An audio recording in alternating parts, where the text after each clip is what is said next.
seem to have this taste for unusual things in my life, which I can't explain.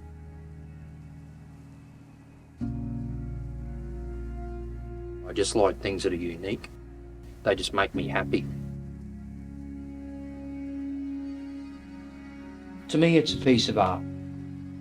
Like I walk through my home and see lovely pieces of art on the wall and sculptures, and you see this, and it's something that I've created, so it's even more enjoyable. It's like things that I like to do. I like things to be very different. I'd like to understand within myself why I like things to be different than other people. I don't like white cars. Why grey and why black? I just don't understand that at all. It's just, they just make me happy, I suppose. Look, you know, like that's just been, I think that's how I can explain the unique things that I like. It's not for attention at all. Far from it. I don't like that. I don't like the attention and such. It's about me with it. It's about the connection that I have with the car. Strangely, it's about me. This is about me. Like, it's about me. It's about, it's not about me, but it is about me. When I was doing grade 8, grade 9, I'd made the decision that I wanted to be a mechanic, and I wanted to, in my time, and I wanted to go to Great Britain and be a Formula 1 mechanic. If there's anything that I ever really wanted to do in my life, that's probably one thing that I would have loved to have been able to have done.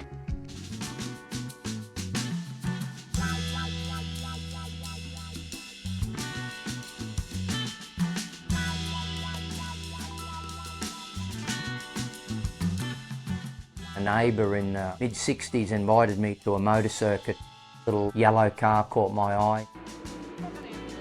I fell in love with the little car.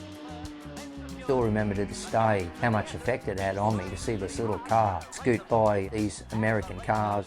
Can't really remember anything up to that point in my life where I was so passionate about. I came home and I couldn't shut up from how this effect and influence the car had had on me. I can remember Dad taking us to Queensland Hot Rod Show at Indooroopilly shopping town.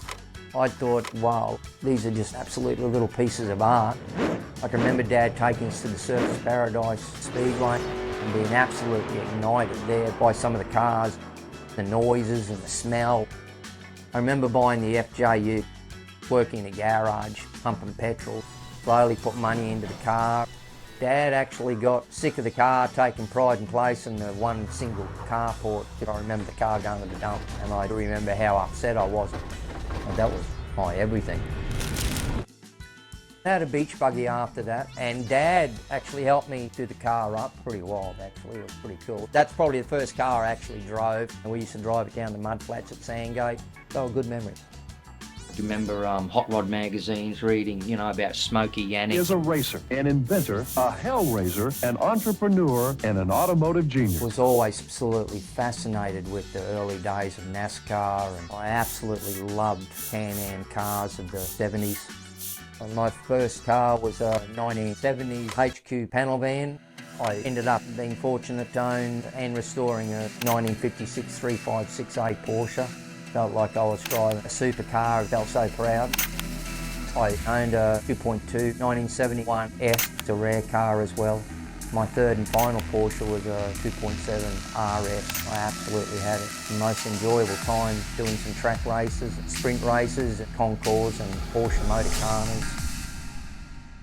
Happened to be driving home from work one afternoon when I saw a 1962 Willys Jeep for sale on the side of the road. I thought, fuck, this is cool, because it was so unusual. Like I say, I like things that are different. I felt like there was something that I wanted to do. I wanted to build something. This car is a combination of a 62 Willys Jeep with a 1937 Willys front end.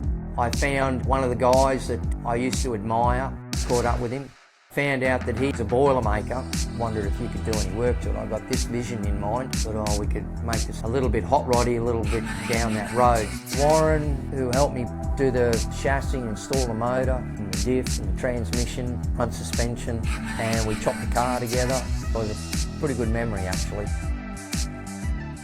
I'd been looking at a particular event in America known as TROG, and it absolutely captivated me. I thought how cool it would be to build a car that would be a little bit different. And I just saw the Bellytanker. I thought, wow, yeah, Bellytanker. Started to research and try and find a Bellytanker. I thought, it can't be that hard. But it was like extremely difficult to get. In 1941, a guy called Bill Burke, who was a Marine, believed he was watching bombers take off and see the shape and the size of the fuel tanks underneath bombers, in particular the P-38 Mustang. We saw them as the ideal utensil to put an engine in and 4 wheels on and go race at Bonneville. This particular one is a fuel tank from a F-105 Thunderchief. Howdy, cowbunger. You see that silly clown flower bell? Oh, yes, Chief. He's back there. This tank is one of the very first tanks, pre-production. The tanks these days, particularly the old ones, are very rare.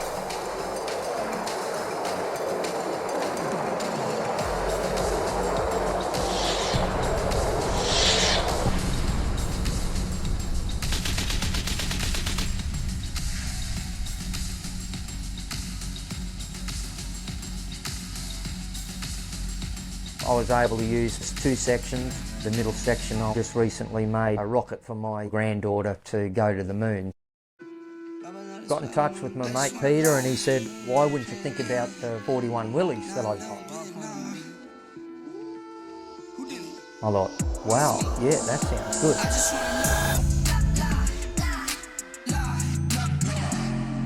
One of the big things was I wanted to learn some new skills along the way in building the car. The original gearbox, front end, steering column. It has the original radiator.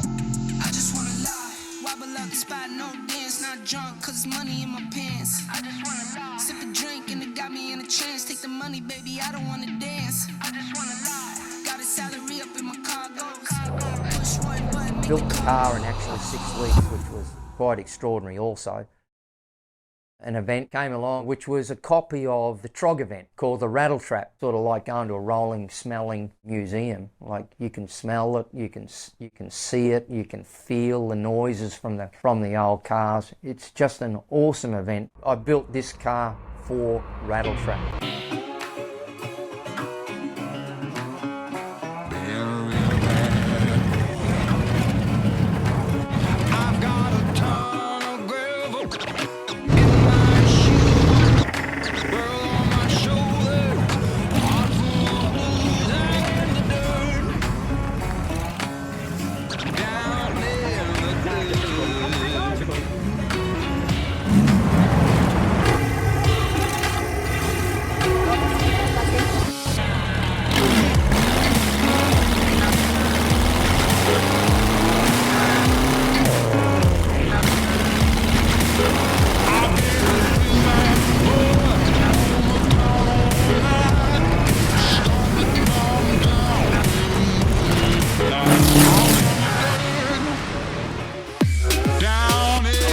I like to make it better. It can be quite stressful with the old technology. Peter and I have changed a number of things.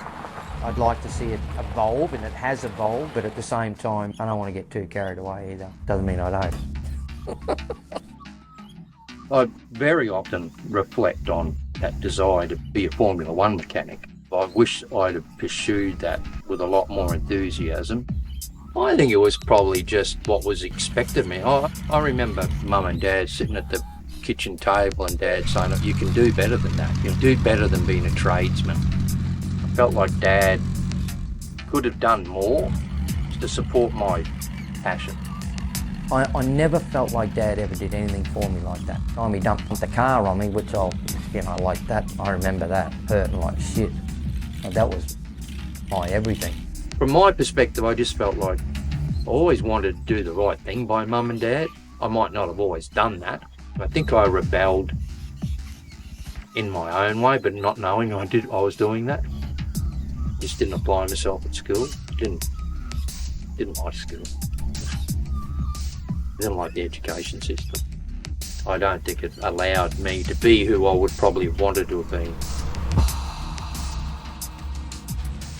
Driving the car for the first time, didn't know whether gears worked or what it was going to steer like, if it was going to steer, if it was going to stop, whether it was going to catch on fire. You just don't know. I remember going fast straight off. I don't know why. Just didn't take it easy, just the emotion, I suppose. I just put my foot down and just took off up the driveway. Love the noise, love the vibrations, love the metal on metal that you hear banging and clanging away. I love looking at it, even now just looking at it. There's very little on it that I'd change. Biggest thrill for me really is when I start the car up, taking it out of gear and warming it up. That's really cool. Like, I just love hearing those straight pipes. You know, for a little 4-cylinder engine, like, it's an 81-year-old engine. And like, just hearing it running so sweet is a really good feeling. You can say that they've had the experiences that I've had. Unbelievable. Like, so good. Emotions is who I am. Some of the things that I've done and achieved wouldn't have been done and achieved if I hadn't been emotional about it. That's driven me. During this whole process, it's made me reflect on what I've said about not probably getting support from Dad. So it's made me look a little bit closer at what he actually did do. He did make a massive effort. He actually fucking did put himself there. Took me to the drags. I don't think he had any fucking interest in the drag at all. We went to the Speedway. He took us to the Hot Rod Show. I have come to the point where I've realised that even though I still would have loved to have done what I wanted to do, and I should have, but I think I'm at that stage now where I don't blame Mum and Dad for those decisions. At the end of the day, I've ended up doing what I said I wanted to do anyway, and that's building cars and making them work and making them go and maintaining them, and I'll be forever grateful for the people that I've crossed paths with. I've just had countless people that have helped me and guided me, and I've called upon, and we're still friends. I value that greatly. I don't know everything. I think Village can come up with a good plan to make a good idea a success. I value all those people that have helped me.